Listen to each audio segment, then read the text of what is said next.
Welcome दोस्तों, सी programming tutorials में आप सभी लोगों का स्वागत है। और सी के इस सीरीज़ में हम आज कंडीशनल ऑपरेटर पर बात करेंगे और देखेंगे कंडीशनल ऑपरेटर कैसे वर्क करता है और इसके कुछ नंबर ऑफ़ प्रोग्राम्स को भी हम बनाने का एफर्ट करेंगे। तो चलिए बात करते हैं कंडीशनल ऑपरेटर होता क्या है, इसको समझते हैं क्योंकि एक इम्पॉर्टेंट टॉपिक है आपके सी के प्रोग्राम में। तो जैसा कि हम जानते हैं कि it is also known as ternary operator. ये देखिए बहुत इंपॉर्टेंट है, हमने बताया कि it is also known as ternary operator, क्योंकि बेसिकली होता क्या है कि इसे लोग टर्नरी ऑपरेटर के नाम से भी जानते हैं। तो ऐसे में कभी कभी एग्जामिनर या क्वेश्चन पेपर में आपके टर्नरी ऑपरेटर के नाम से भी क्वेश्चन आ जाता है और वहाँ बच्चे कंफ्यूज हो जाते हैं कि ये होता क्या है, क्योंकि होता हमने तो पढ़ा है कंडीशनल ऑपरेटर बट क्वेश्चन पूछ लिया था टर्नरी ऑपरेटर। तो conditional operator and ternary operator both are same, it's the synonyms of the conditional operator. So ऐसे में ये तो बात हो गई कि इसको टर्नरी ऑपरेटर भी कहा जाता है। अब ये काम कैसे करता है कि it is check the condition,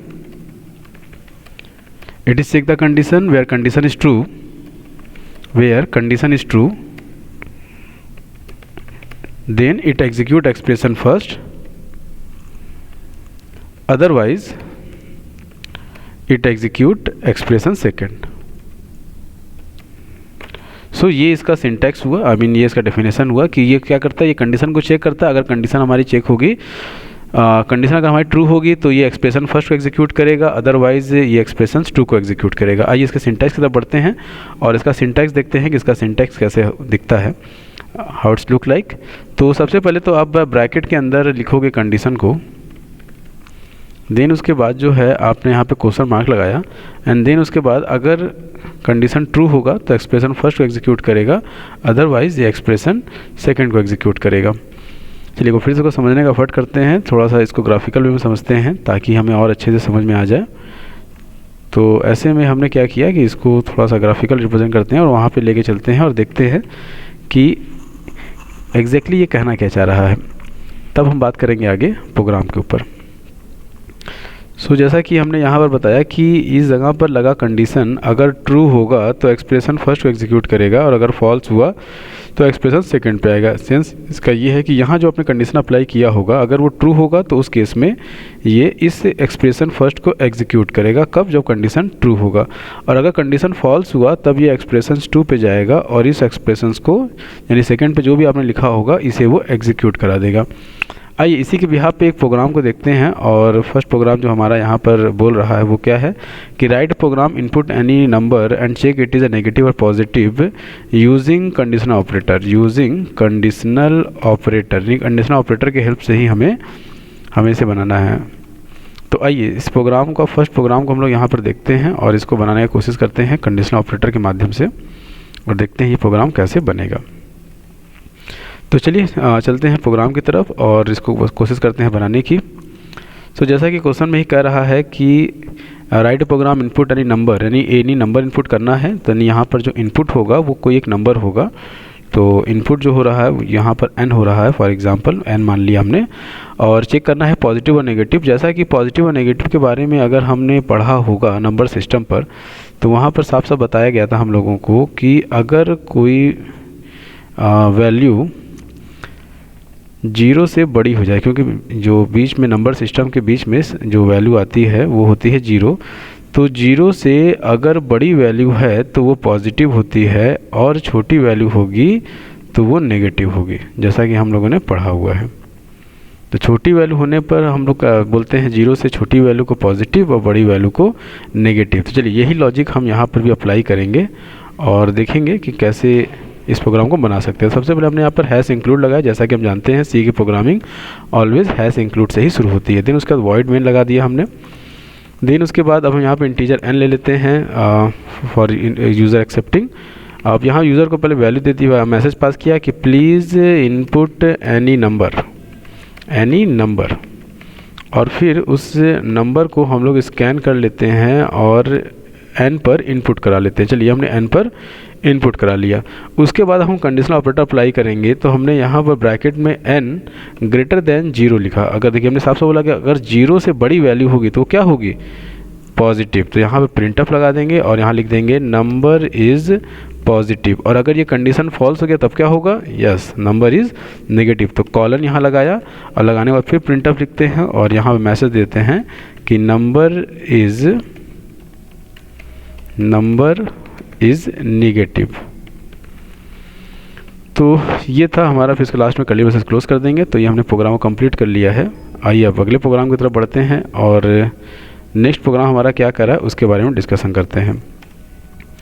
सो यहाँ पर नेक्स्ट प्रोग्राम कर रहा है write a program input any number and check it is a even और odd using conditional operator. Again using ternary या फिर कंडीशनल ऑपरेटर।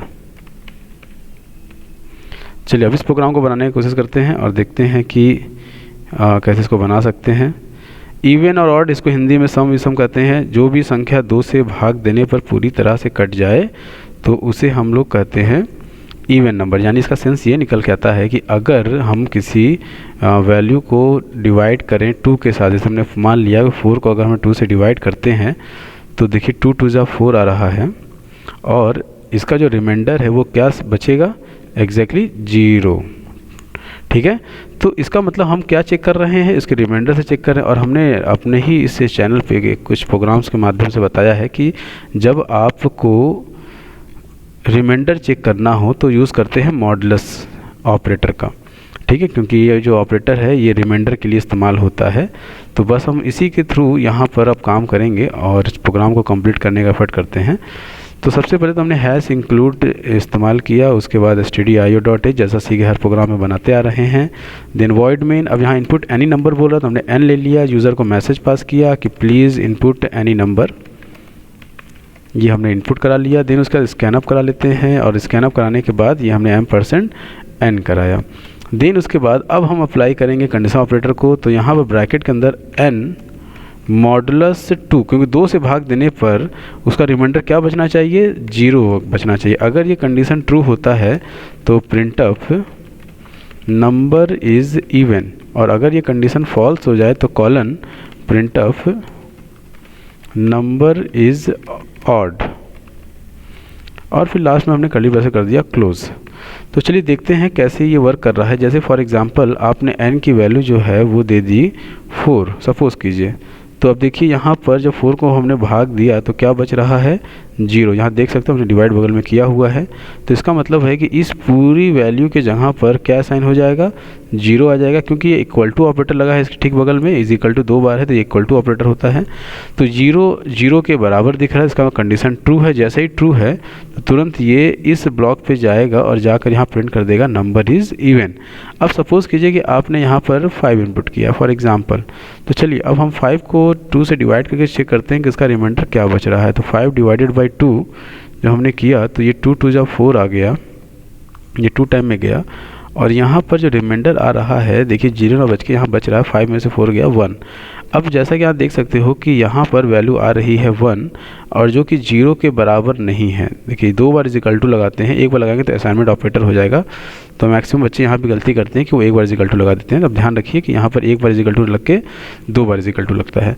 तो 1 जो है 0 के बराबर नहीं है तो इसका कंडीशन फॉल्स हुआ, और जब फॉल्स होगा तो किस जगह जाएगा, सेकेंड के पास, यानी सेकेंड एक्सप्रेशन के पास जब फॉल्स होगा तब जाएगा। और यहाँ पर मैसेज दिया हुआ है नंबर इज़ ऑड, तो इसका मतलब कि ऑड नंबर है, ये प्रिंट हो जाएगा। चलिए इसी सीरीज़ में आगे बढ़ते हुए अब हम लोग अगले क्वेश्चन की तरफ बढ़ते हैं, प्रोग्राम की तरफ, और देखते हैं नेक्स्ट प्रोग्राम क्या कर रहा है। तो जैसा कि नेक्स्ट प्रोग्राम कर रहा है write program to print the larger of 2 number using condition operator. अब हमें कोई भी 2 नंबर इनपुट करना है और बताना है दोनों में से बड़ा कौन है। चलिए पहले प्रोग्राम को हम लोग यहाँ से कॉपी कर लेते हैं ताकि हमें समझने में आसानी हो कौन से प्रोग्राम को बना रहे हैं। और चलते हैं यहाँ पर और इस जगह पर इस प्रोग्राम के लॉजिक को समझते हैं कि कोई भी 2 नंबर लेना है और बताना है कि दोनों में से बड़ा कौन है। तो चलिए 2 इनपुट यहाँ जो हो रहा है, जैसा कि इस प्रोग्राम में बता रहा है कि जो इनपुट है वो आपका कोई भी 2 नंबर, तो हमने ए और बी ले लिया है इनपुट के तौर पर। अब यहाँ पर हमने यूज़र को सबसे पहले तो हैश इंक्लूड से प्रोग्राम बनाते हैं। तो हैश इंक्लूड stdio.h, देन उसके बाद वॉइड मेन, देन उसके बाद जो है यहाँ पे वेरिएबल डिक्लेयर करेंगे, इंटीजर a एंड b हो गया। उसका यूज़र को मैसेज पास करेंगे कि प्लीज़ इनपुट एनी 2 नंबर, तो ये हमने यूज़र को मैसेज दे दिया। देन उसके बाद अब हम स्कैन करा लेंगे पहले नंबर को %d और कॉमा %a। उसी तरह से दूसरा इनपुट लेते हैं तो %d %b। तो ये हमने 2 नंबर इनपुट करा लिया। अब हम यहाँ पर अप्लाई करेंगे कंडीशन ऑपरेटर को, तो a ग्रेटर देन b, अगर a बड़ा है b से, a बड़ा है b से, तो बड़ा कौन होगा डियर, a एग्जैक्टली। तो फिर यहाँ पर print of a is greater, और अगर ये कंडीशन फॉल्स हो गया तब कौन बड़ा होगा, यस, तो प्रिंट b बड़ा होगा, तो print of b is greater. तो आई होप समझ में आपको सभी लोगों को आया होगा, और ये कर्ली ब्रैकेट में यहाँ क्लोज करते हैं। तो उसी तरह से अब यहाँ पे एग्जांपल देख लेते हैं कि ये कैसे चल रहा है। तो ऐसे में जो है हम सपोज़ करते हैं कि हमने ए में लिया है 4 और बी में लिया है 5, ठीक है। तो चलिए बात करते हैं। तो यहाँ पर कंडीशन चेक होगा 4 इज़ ग्रेटर देन 5। देखिए 4 क्या 5 से छोटा बड़ा है, नहीं बड़ा है ना, तो कंडीशन फॉल्स हो गया। जैसे ही फॉल्स हुआ तो ये चला जाएगा बी पर और लिख देगा बी इज़ ग्रेटर, यानी फॉल्स होने पर एक्सप्रेशन ट्रू एग्जीक्यूट होती है। उसी तरह से वैल्यू को चेंज करके देखते हैं। अब आपने लिया है 5 और यहाँ लिया है 4, तो फिर वापस से कंडीशन चेक करेंगे 5 इज़ ग्रेटर देन 4। अब बताइए कंडीशन ट्रू हो रहा है, यस कंडीशन ट्रू हो रहा है, क्योंकि 5 जो है वो 4 से बड़ा है। जैसे ट्रू होगा एक्सप्रेशन फर्स्ट पे एग्जीक्यूट करेगा, और ये ट्रू होने पे एग्जीक्यूट होता है फर्स्ट एक्सप्रेशन। तो यहाँ देखिए लिखा है ए इज़ ग्रेटर, तो मैसेज प्रिंट हो जाएगा ए इज़ ग्रेटर। तो आई होप समझ में आया होगा आप सभी को। तो चलिए नेक्स्ट क्वेश्चन की तरफ बढ़ते हैं, और नेक्स्ट क्वेश्चन क्या कर रहा है वो देखते हैं। तो ये हमने नेक्स्ट क्वेश्चन देखा कि right whether a character enter through the keyboard is a lower case alphabet और नॉट यूजिंग कंडीशनल ऑपरेटर। यानी अब हमें ये बताना है कि हम कोई भी कैरेक्टर इनपुट करें तो वो स्मॉल लेटर में है या नहीं, ये मुझे बताना ही है। बस मुझे स्मॉल लेटर से मतलब रखना है, वो क्या है, अब कैपिटल में है या फिर वो डिजिट में है या कोई सिंबल है, मुझे इससे कोई मतलब नहीं है। मतलब यहाँ पर ये है कि आप कोई भी कैरेक्टर इनपुट करो और वो कैरेक्टर लोअर केस है या नहीं, ये मुझे बतानी है। अब देखिए इस तरह के क्वेश्चंस को जो कि कैरेक्टर रिलेटेड होता है, उस क्वेश्चन को सॉल्व करने के लिए हम यूज़ करते हैं ASCII कोड को।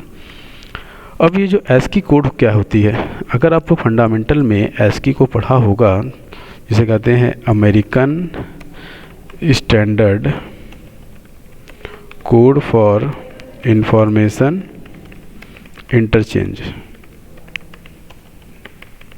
ये इसका फुल फॉर्म होता है, और इसको शॉर्ट में हम लोग कहते हैं ASCII कोड, ठीक है। ये कोड बेसिकली आपके कंप्यूटर में पहले से फीड कर दी जाती है। जब आप कीबोर्ड पे कोई बटन दबाते हैं तो यही ASCII कोड आपके कंप्यूटर में इंसर्ट होती है, और फिर वो मॉनिटर पे यानी आपके स्क्रीन पर शो होती है।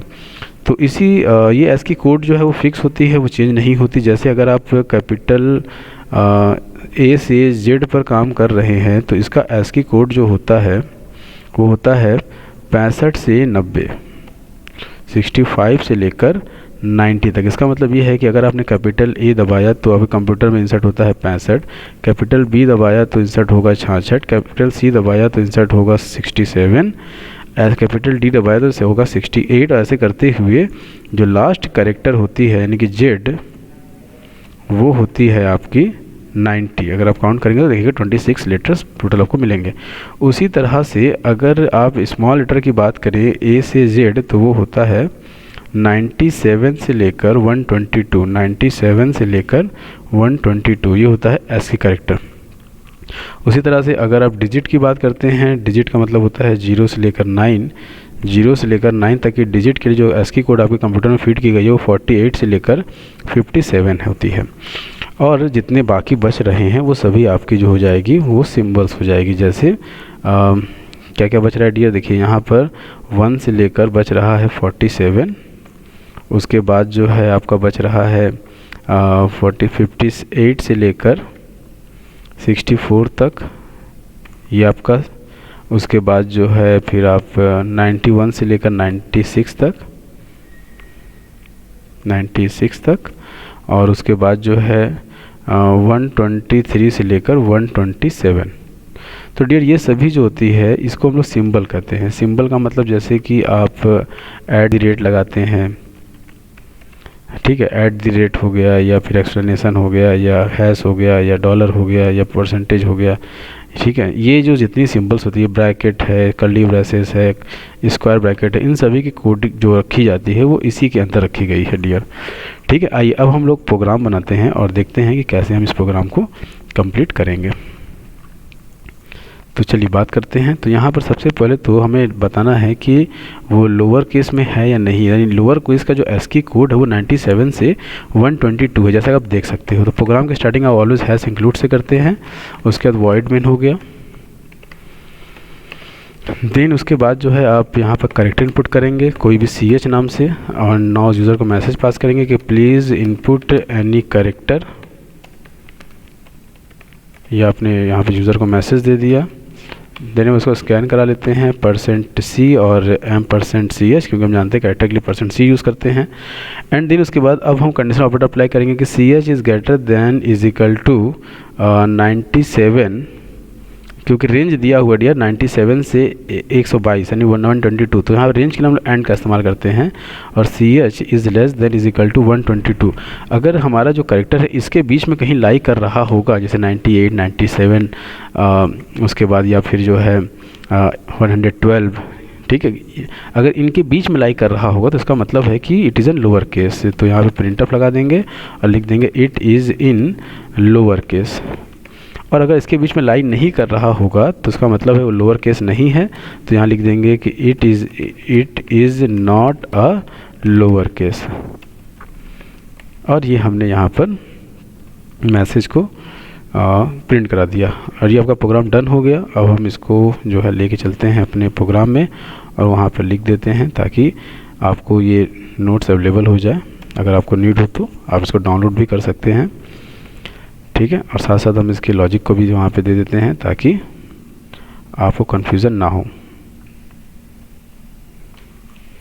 तो हमने कॉपी किया और यहाँ पर अपने यहाँ पेस्ट कर देते हैं। अब उसी तरह से नेक्स्ट क्वेश्चन कह रहा है 5th नंबर कि write a program write whether a character enter through the keyboard is a special symbol not. अब देखिए स्पेशल सिंबल के लिए हमने जो एस्की कोड बताई थी वो थी 1 से 47, 58 से 64, 91 से 97 और 123 से 127। जैसे कि आप देख सकते हो कि यहाँ पर एक से ज़्यादा कंडीशन लिखे गए हैं, तो जब एक से ज़्यादा रेंज दे दिए जाते हैं तो हम उसको और के माध्यम से ऐड करते हैं। तो चलिए अब इसको बनाते हैं हम लोग। तो सबसे पहले तो हम यहाँ पर इस प्रोग्राम को हटा देते हैं क्योंकि इस प्रोग्राम में कोई लेना देना नहीं है। अब नेक्स्ट हम प्रोग्राम बनाते हैं इसमें। अब हमें स्पेशल सिंबल पता करना है, तो जैसा कि हम जानते हैं प्रोग्राम की स्टार्टिंग हैश इंक्लूड से करेंगे, देन उसके बाद stdio.h, उसके बाद फिर void main, जैसा कि हर प्रोग्राम में से कि हम जानते हैं इसको बनाना पड़ेगा। एंड देन उसका कर्ली ब्रेसेस, फिर उसके बाद हम यहाँ पर वेरिएबल डिक्लेयर करेंगे। तो कैर इज इक्वल टू CH हो गया क्योंकि इनपुट एनी करेक्टर बोल रहा है। अब यूज़र को मैसेज पास करेंगे कि प्लीज़ इनपुट एनी करेक्टर, और उसके बाद जो हम स्कैन करा लेते हैं %D और %CH, ये हमने इनपुट करा लिया। कराने के बाद अब हम यहाँ पर कंडीशनल ऑपरेटर का सहारा लेंगे। तो हमने यहाँ पे बोला ब्रैकेट के अंदर CH is greater than is equal to 1 and CH is less than is equal to 47। देखिए ये पहला कंडीशन हो गया। आगे कंडीशन ऐड करने के लिए हम और लगाते हैं। फिर उसके बाद CH is greater than is equal to 58 and CH is less than is equal to 64। उसी तरह से इज इक्वल टू 64, उसी तरह आगे बढ़ाने के कंडीशन को फिर और लगाएंगे। And CH is greater than is equal to 91 से लेकर 97 बोल रहा है, तो CH is less than is equal to 96 होगा, नॉट 97, क्योंकि 97 से स्टार्ट हो रहा है A to Z के लिए। उसके बाद फिर आगे कंडीशन करा 123 से 127, तो CH is greater than is equal to 123 and CH is less than is equal to 127। तो अगर इनके बीच में कहीं भी लाई कर रहा होगा तो वो क्या होगा, सिंबल होगा। तो इट इज़ अ सिंबल। और अगर इनके बीच में लाई नहीं कर रहा होगा तो इसका तो क्या है, वो सिंबल नहीं है। तो print of it is not a symbol. तो डियर चलिए उसका कर्ली ब्रेसेस हो गया क्लोज। तो यहाँ पर हम लोगों ने इस प्रोग्राम को भी डन कर लिया और अब हम आगे अगले प्रोग्राम की तो चलते हैं। और अगला प्रोग्राम कह रहा है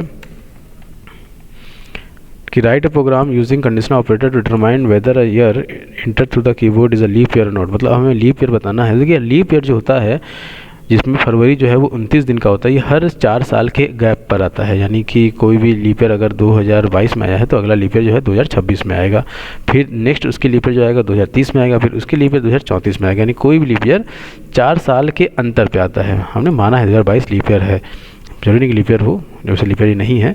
तो ऐसे में हम किसी ईयर को चेक करने के लिए उस ईयर को 4 से डिवाइड करते हैं।